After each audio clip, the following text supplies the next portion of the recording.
Hey there YouTube, I'm Yukitsu, this is Yukitsu Times, welcome to my channel, welcome to a little bit of Company of Heroes. So an update came out which just recently added the British, so we're going to do a bit of a video and discuss a little bit about them so far. So I am playing as the British here. I'm not actually using very much of my doctrine stuff here because the doctrine stuff for the British is a little bit wonky.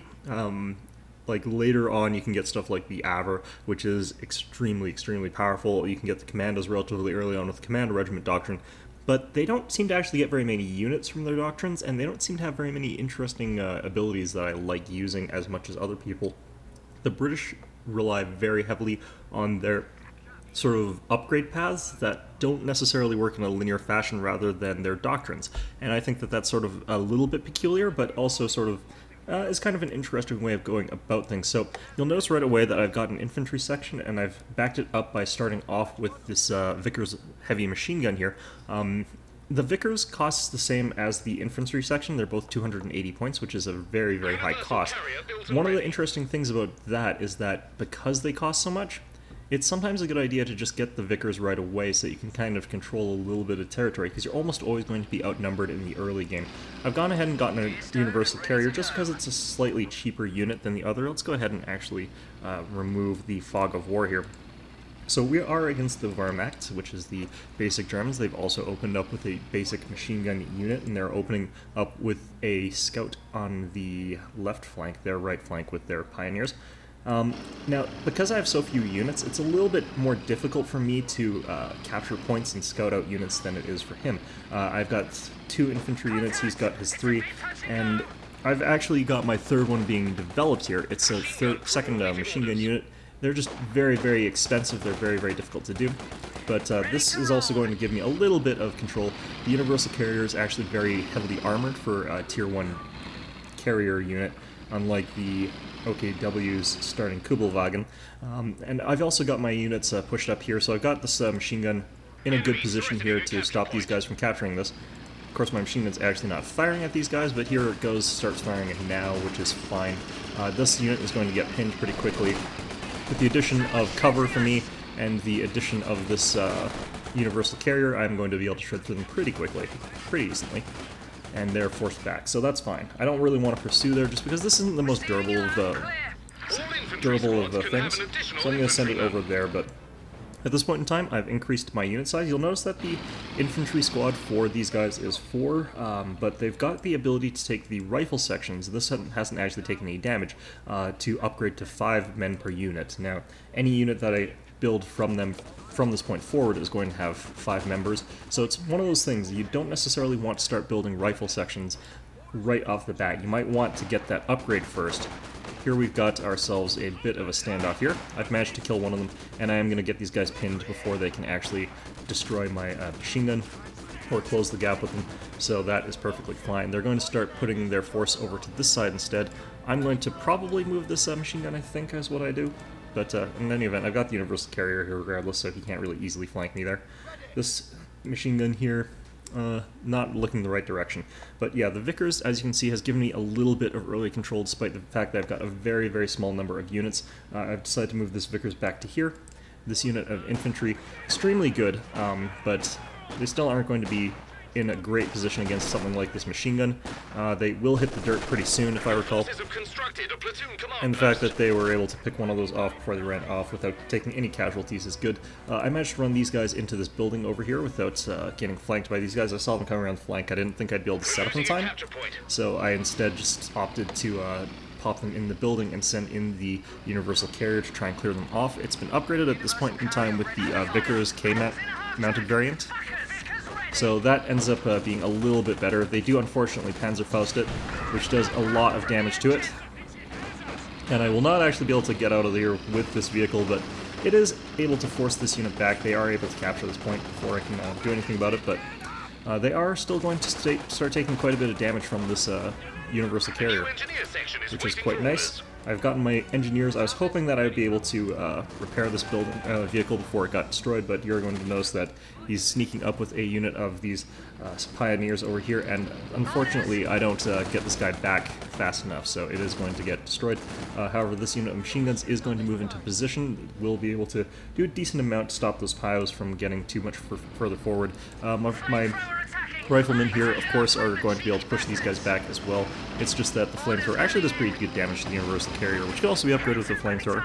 So it's a fairly versatile and effective vehicle. Over here I've been pushed off, but he's got a slightly weakened unit over there. He's got a machine gun to try and keep me pushed off from that side because I had such a strong push. Now, I did say that I have a weaker opening game, but that's only compared to the Russians and the Americans. The Germans actually also have a fairly slow tempo start, so it's not necessarily going to be tremendously to my advantage. Over here I've got my Royal Engineers. We're starting to form up a... you're going to notice as well, there's 5 men in here. They start off with 4, but they also get benefits from that upgrade. So we're working on a command forward outpost. The Brits do not actually get mortar teams. They have to build these emplacements, which means that your mortars can't be moved, but they are much more resilient than normal mortars, and then you get 2 for every one of these that you build. So it's not all bad, it's not all good. I don't personally think that that's a benefit that they're in these emplacements. I think that the mobility and the ease of replenishing these helps, although, to be fair, this takes a bunch of damage. You're never going to have to replenish manpower out of it, so that's one of those lovely things that does save you quite a bit of your manpower resource, which is one of the most important resources in this game. Over here, Royal Engineers encounter some enemy. Unfortunately, those are a fairly high tier unit that they've run into contact with, so we are going to run them into this building. And we have got this artillery, so our artillery is going to begin bombarding them a little bit here. And you're going to see the effects of it. It's 3-inch mortars, if I recall correctly. The enemy, unfortunately, does decide that they don't want to deal with that, so they do run off without doing any real significant damage to my lovely mortar team. Over here we've got just people running around the back lines. You'll notice that I've now got a different icon for these guys, and that's because they've gained the distribute medical supplies ability. So the British do not actually use an emplaced variant for their healing.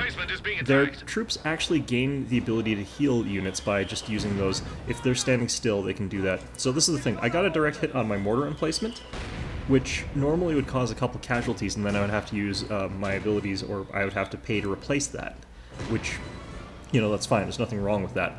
But with the British, if I repair this, I get that basically for free. I don't have to pay the same sort of cost that they would normally have to do.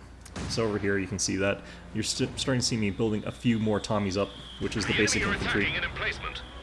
This emplacement is getting some good hits against here, but not landing it directly on. I really wish they had landed one right in the middle there, because if they got that, that would have just been all 4 of them dead. They are sort of increasing the density here, and as you can see, they're forced to move off a little bit, but over here. Now, the infantry section is actually better than most other infantry. I would argue that they're probably better than every other infantry in the game. Basic infantry, sorry for their cost. The thing about them is that they start off with 4, which means that they're not actually better when they've only got 4. They're better when they've got the 5th. And once they've got that, they're just going to destroy everything. But they also gain a lot of benefits from veterancy. They're not necessarily the best without it, so over here you can see that I've managed to get behind cover. You're going to see an icon come up over their head once they're fully in cover, and that is an increased rate of fire that the British get with their basic infantry, which is a really nice ability. So these guys are in cover, so they had an increased rate of fire temporarily there. They're going to move to here. They're now in green cover. They've got this little green dagger thing. That means that they're firing much faster. So when you're playing as the British, if you can hold terrain, you can actually deal a lot more damage a lot more quickly than you would necessarily expect yourself to be able to. At this point in time, you know, I'm trying to think about what moving forward a little bit. Unfortunately, my enemy is thinking of moving forward at exactly the same time, so my machine gun is going to run into these guys unawares and is going to have to run off, but that's fine.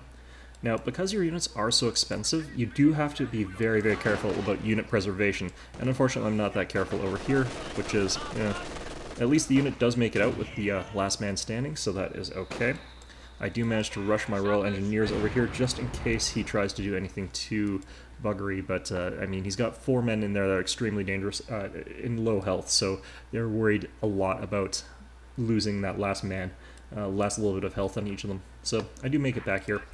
So the upgrade path for the British, extremely linear. You get one building, and then you get the next building, and once you've got all three buildings, you've unlocked basically everything. There's also a little bit of technology that you can research in each of these that gives you access to a specific doctrine. Now, by default, the British are extremely defense-oriented, and I tend to think that they should be played that way. They should be played more for the defensive side of things. But you can actually play them with some offensive options. It's just that their units are either extremely durable and slow, or they're fast and extremely fragile. So an example of fragile would be the Sherman Firefly, which is just an extremely powerful tank hunting unit. It's just not very strong for actually surviving. If it gets hit once or twice, it's probably down. Their Tommies are an extremely powerful unit. It's just that if you use them too aggressively, you're probably going to lose a lot of them in an assault. And it's even if you kill a lot of guys, it's not actually to your benefit necessarily, just because they're so expensive. Over here, you're going to see as well, like, my opponent has managed to afford pretty big blobs. Like this one blob he's got over here is about the size of my entire army, so that's fine. I'm moving my units into cover because that's going to give me that increased rate of fire. And you can see me shredding his units apart because he's also not setting up properly. But even though he's got this light machine gun on this unit here, I'm able to do a lot of damage. I do take a couple big hits here, so this unit is forced to flee because they're on such low health. I could have hit the heal button, but it wouldn't have done anything. They have to be able to stand still without firing to get their medical kits out, so that wouldn't have benefited me at all in that particular instance. So over here, you know, I'm starting to set up a defensive position again. I've got my own machine gun here. I've got the Vickers out there, just outside of range of theirs. My infantry is going to have to retreat back there, but that's fine. And we're keeping our units relatively alive-ish to a certain degree. Over here, like, this Vickers has still been here all game, basically. It's probably not going to move that much, but you can see that he's starting to get ahead of me quite a bit in units. He's also got some more support weapons, because he can build mortar teams. He's also got the upgrades on all of his units. He's starting to build some vehicles. At this point in time, like, I've got the ability to get Piets, so I've actually started getting some of those. Although I gave my Royal Engineers a Brenner for some reason by accident. I should have given them a Piet as well. Once you're returning everyone to base, it's a good idea to have your rifles just cure everybody up with their medkits while you happen to be back there just conventionally. It just makes sense, in all honesty. But just give everyone a Piet. They can carry up to 2 like the Americans. And if you've got those, it's going to be okay. They're worse than the bazooka, in my opinion. That's just history speaking. They're actually okay in the game. But historically speaking, the Piet is weaker than the Panzerfaust and the Panzerschreck. Well, maybe not weaker than the Panzerfaust, but it's a little bit more awkward to use because the Piet is actually spring-mounted and basically fires using a big... it's like a gigantic toy, ultimately, that shoots a grenade at the enemy. A little bit strange. Alright, so unfortunately here, he's got some armor that is going to be able to push towards my Vickers quite effectively here. He's also able to push forward these goddamned engineers with their flamethrower right up to my face before they get pinned, so that does mean that my unit is going to take some pretty bad damage. They get a mortar shell direct hit on their faces, so I am forced to sort of retreat this unit back, and that is a little bit unfortunate because that was really a key defensive position, and this is going to be where a lot of fighting is going to start breaking out. So I start moving my units out here. I'm using 2 sort of groups here. I'm not really aware that they've got so many machine guns in this area ready to intercept my units, so this is going to end a little bit poorly for me. And the British units are not that great on the assault. I probably should have reset up my defensive line over here and made it so that I was facing him and waiting for a chance to attack, but I wanted to stop him from getting the gas, because the Germans not getting gas is going to usually mean I'm going to succeed. I decided in the end, since I'm already pinned down here and he's got this many overwhelming forces, I'm just going to tank a few hits there to give my units down here the time and the opportunity to move around and take out this unit and push them off, because once I can actually take out this unit, I can actually move my units in such a way that I can hold this area a little bit better by using the advantage of terrain and cover. And as well, I'm not as afraid of his vehicles right now just because I've got the Piets, which means that my units can actually fight back. So I've set up a little bit of a crossfire here. I don't want my units bunched up, so I've got 1 unit here, I've got 1 unit back here, and that's going to give me the ability to avoid some of the splash damage from the things that he's got, because he's got quite a lot of splash damage. And that's perfectly fine. I do select an attack against this thing because I do kind of want to destroy it. And you can see that's a good hit there. I unfortunately have to retreat the unit before I can finish that thing off, but that's fine. This unit over here is getting pounded by artillery, so he is also in trouble, but we've managed to push them off a little bit. It's just that, you know, I'm going on the offensive when I don't really have the means to just yet. We are working on our tanks, though. We're working on Hammer. Here's our Anvil Doctrine, which is a very defensive one. It gives us advanced warning, so we get more vision. Got airburst shells through coordinated fire. I don't really actually remember how to use that. We've also got better engineers, and we've got the ability to build the Churchill Mark 7 infantry tank, which is ridiculously tough. You'll see that in this particular match. The Churchill is actually a tank that had thicker armor frontally than the Tiger. The Tiger just had better side and rear armor, and a much better gun, because it had like I think it had an 88 high velocity, whereas the Churchill had a 75 anti-infantry. So there was a big difference between the types of guns that they were both using, but at the same time, you know, over here I did not, I think, realize that they've got a machine gun up there, but I've got my units set up over here. And I've just basically decided I'm going to set up another defensive line. I'm going to be ready for them in the event that they start to do something.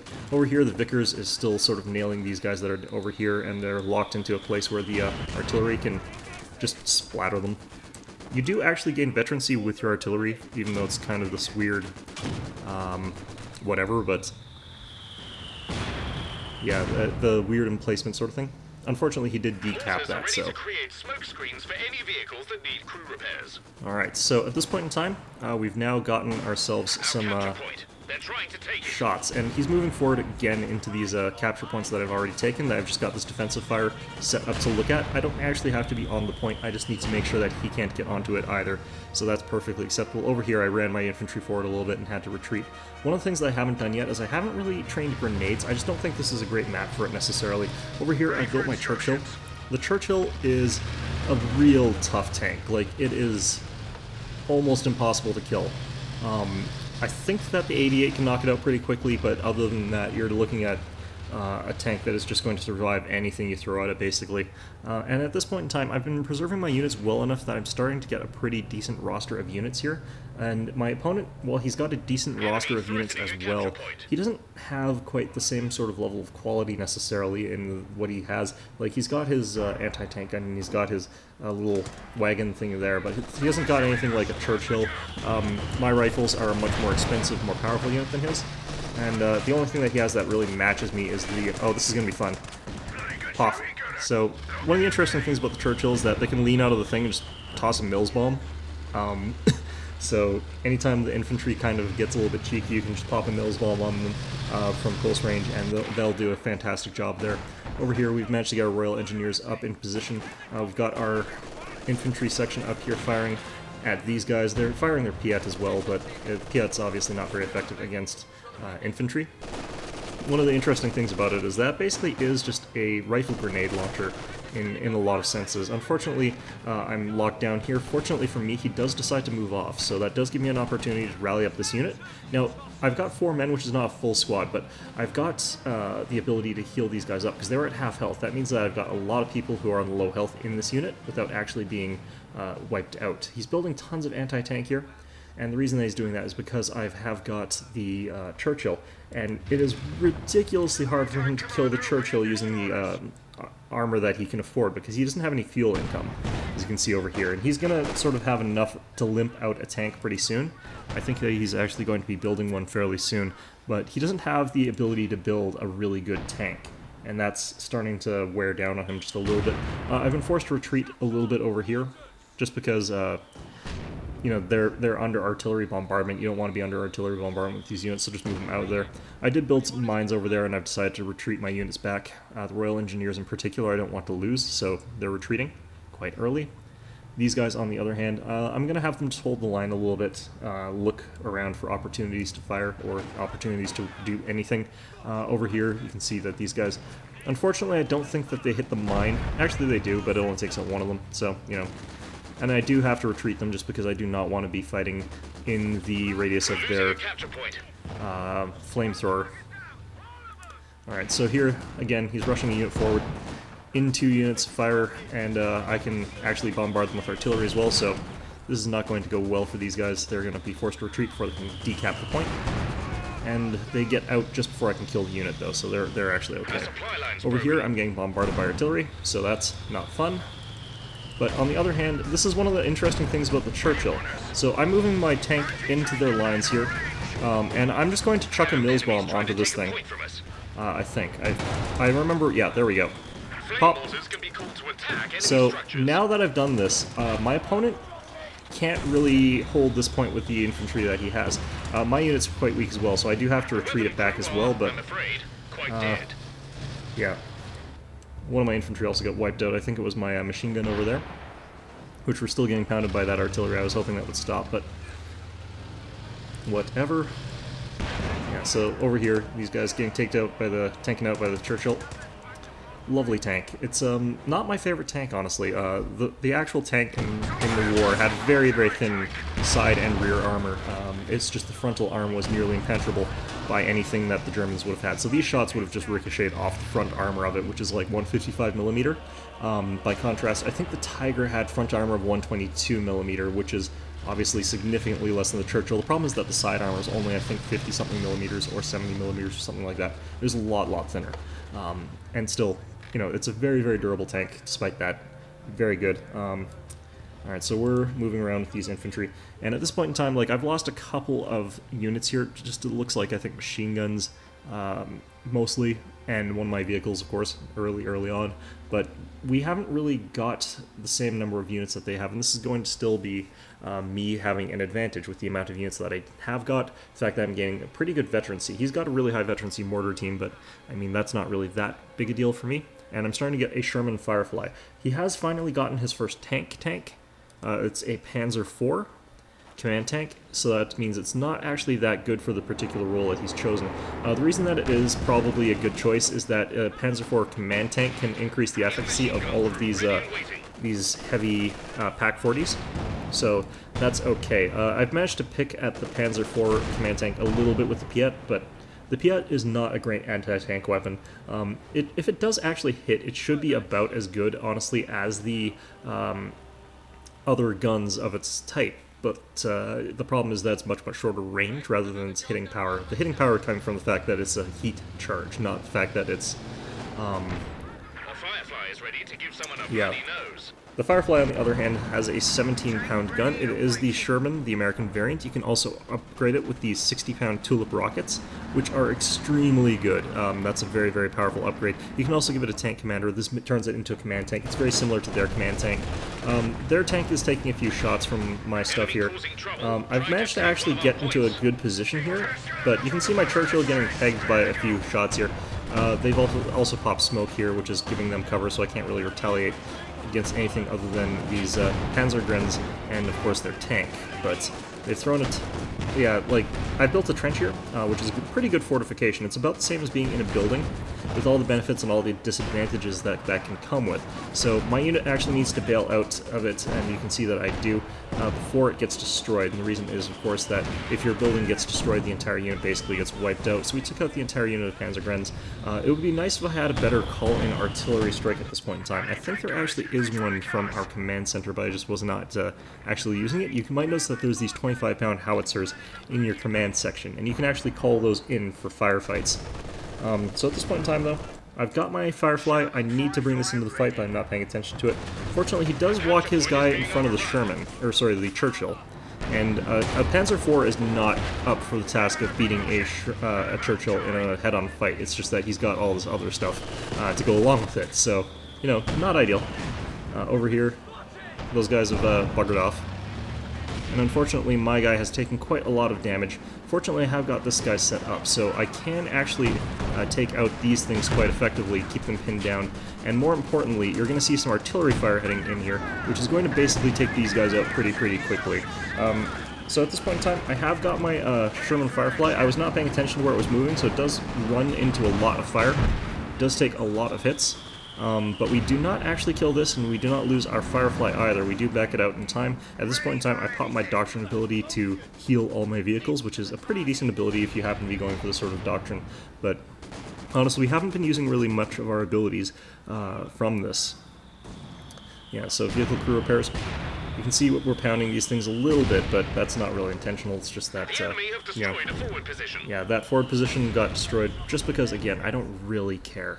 One of the interesting things about using the vehicle crew repair is that you automatically mortar smoke your vehicles so that they can repair themselves in peace and quiet.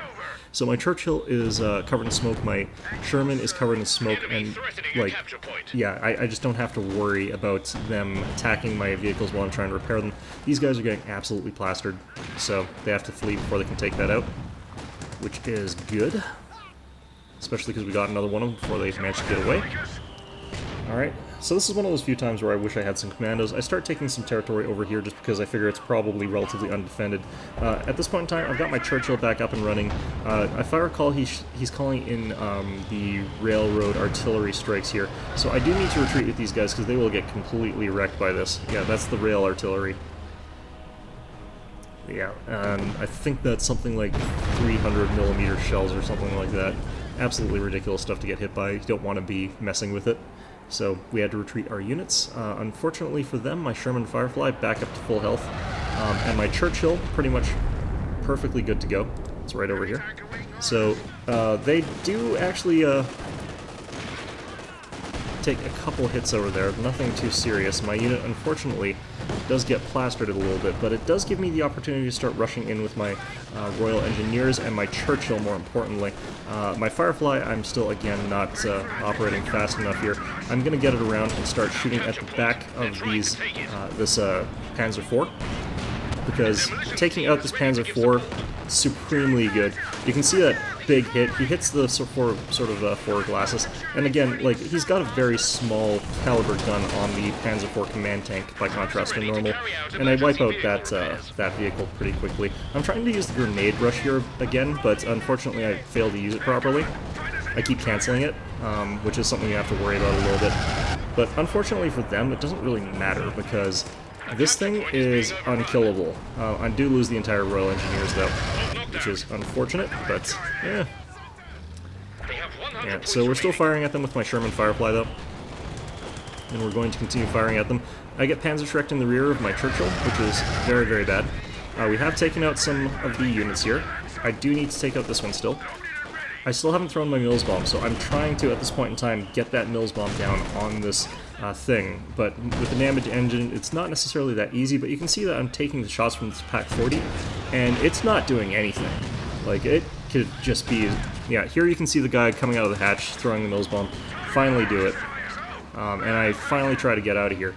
And you're going to see they've got another Panzer IV command tank rolling into the fray. I've moved my Sherman Firefly over here to try and take out this mortar crew. I've got a destroyed engine on this Churchill, so it's not going to be in the best condition, but I have got some Piat teams moving up to try and take out this Panzer IV. One of the biggest disadvantages to the Piat is that it does not count as like the Panzerfaust or the Panzerschreck or anything like that. So it doesn't disable engines, so these tanks, it's very hard to get mobilization kills when you're playing as the British so far, as I can tell. On the plus side, I've got the ability to deal this much damage and take this much damage with my tanks. So a combination of Churchills and Fireflies is an amazing combination. Piats as well, just throw them in there, may as well. And you're going to see that this tank is going to actually be in a lot of trouble. A couple lucky misses and smoke discharge, though, does see that this gets away relatively safely. Over here, this matters a lot less. His flamethrower is not going to work against the Sherman Firefly. I've managed to move away with my Churchill safely, finally, so the fact that he's taking that gun does not matter at all. So, at this point in time, our opponent is basically out of everything. Like, he's been in a couple of attacks, and it's really just annihilated his ability to fight back. Oh, I did actually kill that Panzer IV.